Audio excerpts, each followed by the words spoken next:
Some of you may know because it's obvious from my post recently that I picked up an MPC One Plus, and in order to pick it up, what I ended up doing was selling my Roland Phantom X to Guitar Center. I had the Phantom X6, and I love that keyboard. I really do love that keyboard. It's actually my second time owning that keyboard. It gave me access to a lot of great sounds and features, but of course, as technology advances, we have gotten to a point where a lot of those features have basically been improved upon in many other aspects by other products. Case in point, a lot of the synthesizers that are inside of it naturally have been emulated also by the plugin manufacturer UVI and Arturia. And of course, Native Instrument has a bunch of synthesizers that are amazing.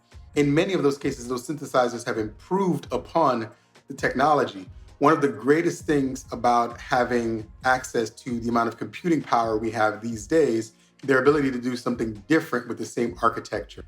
So when a plugin manufacturer takes it and say, hey, I like this, but let's add to it, that actually improves the quality and the ability of the actual product. That's gold. Certain plugins have made it where it didn't make sense to use the Fantom for certain features anymore because I had those things.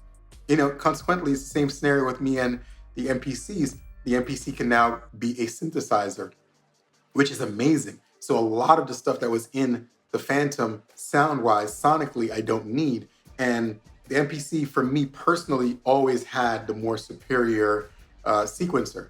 Although the Fantom's sequencer is phenomenal and it can hold its own against an MPC, hold its own against Machine, it was missing a little something. And the reality is, the groove boxes that are the MPC or something like a Machine were just better. And I don't regret stepping away from the Fantom.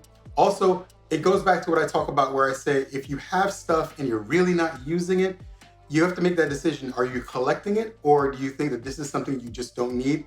And to me, it's not good to have money tied up in a physical form if you can use it somewhere else. I didn't have to put any money into buying this. That's the biggest thing. All I had to do was take my Fantom and trade it in, and I traded in the Studio 2, two things I would no longer need with a One Plus. And to me, that made perfect sense.